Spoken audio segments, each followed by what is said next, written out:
Sonnet 1. From fairest creatures we desire increase, that thereby beauty's rose might never die. But as the riper should by time decrease, his tender air might bear his memory. But thou, contracted to thine own bright eyes, feedst thy light's flame with self-substantial fuel, making a famine where abundance lies, thyself thy foe to thy sweet self too cruel. Thou that art now the world's fresh ornament, and only herald to the gaudy spring, within thine own but buryest thy content, and, tender churl, makest waste in niggarding. Pity the world, or else this glutton be, to eat the world's due by the grave and thee.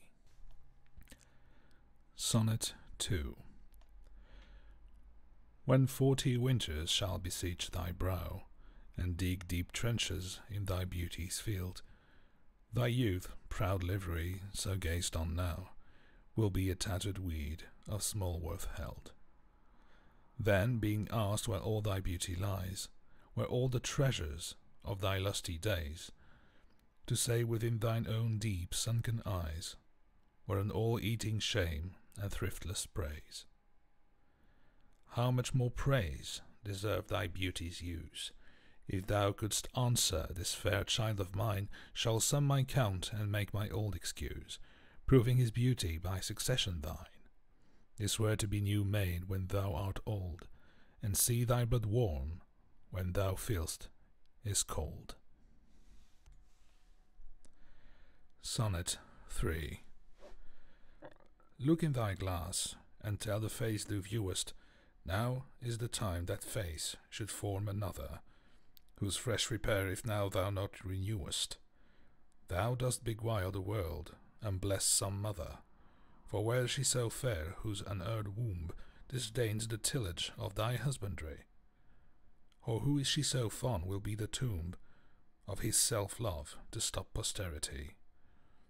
Thou art thy mother's glass, and she in thee calls back the lovely April of her prime, so thou through windows of thine age shalt see, despite of wrinkles with thy golden time. But if thou live remembered not to be, die single, and thine image dies with thee. Sonnet 4. Unthrifty loveliness, why dost thou spend upon thyself thy beauty's legacy? Nature's bequest gives nothing but doth lend, and being friend she lends to those are free.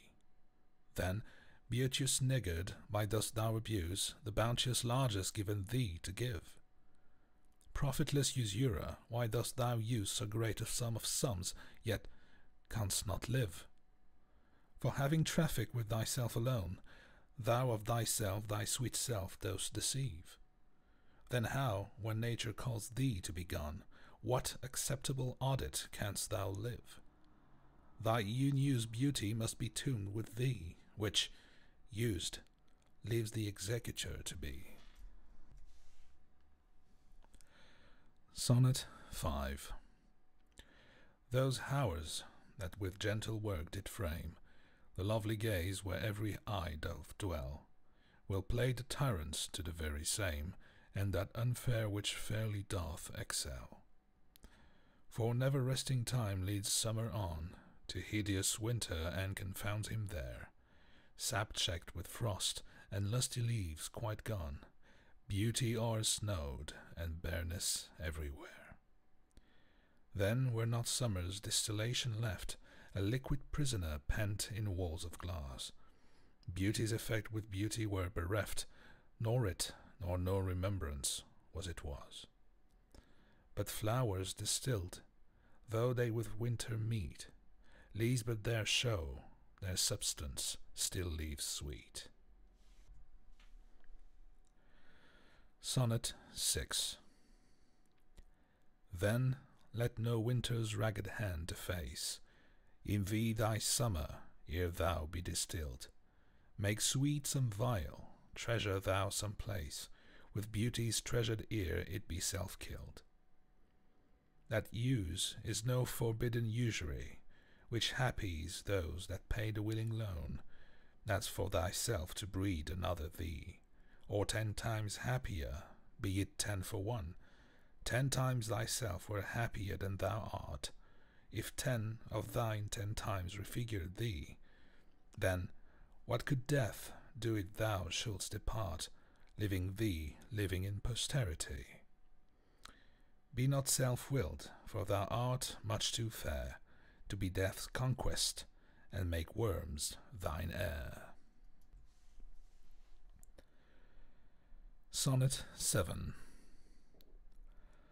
Lo, in the Orient, when the gracious light lifts up his burning head, each under eye doth homage to his new appearing sight, serving with looks his sacred majesty, and having climbed the steeped up heavenly hill, resembling strong youth in his middle age, yet mortal looks adore his beauty still. Attending on his golden pilgrimage, but when from highmost pitch with weary car, like feeble age he reeleth from the day. The eyes fortuitous now converted are from his low tract, and look another way, so thou thyself outgoing in thy noon, unlooked on diest, unless thou get a son.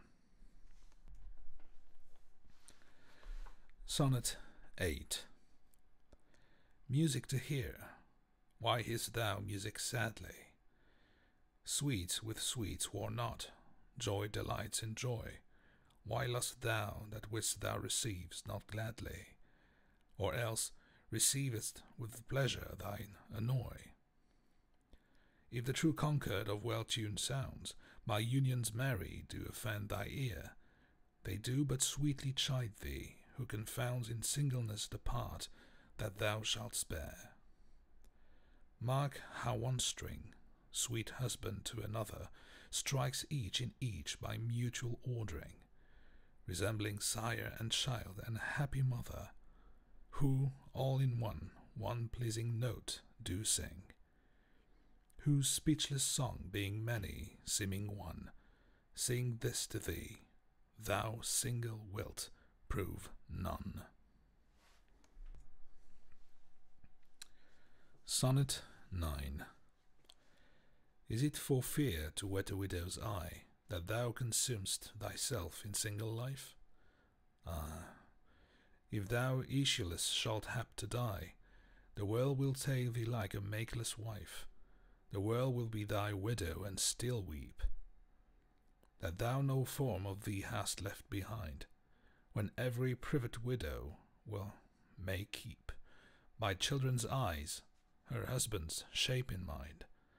Look what an unthrift in the world doth spend, shifts but his place, for still the world enjoys it. But beauty's waste hath in the world an end, and kept unused the user so destroys it. No love toward others in that bosom sit, that on himself such murderous shame commits. Sonnet 10. For shame, deny that thou bearest love to any, who for thyself art so improvident.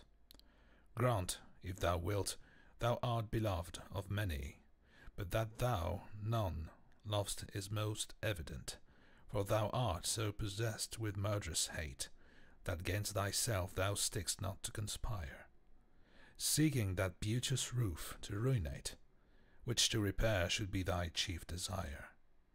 Ah, change thy thought, that I may change my mind. Shall hate be fairer lodged than gentle love? Be, as thy presence is, gracious and kind, or to thyself at least kind-hearted prove. Make thee another self for love of me, that beauty still may live in thine or thee.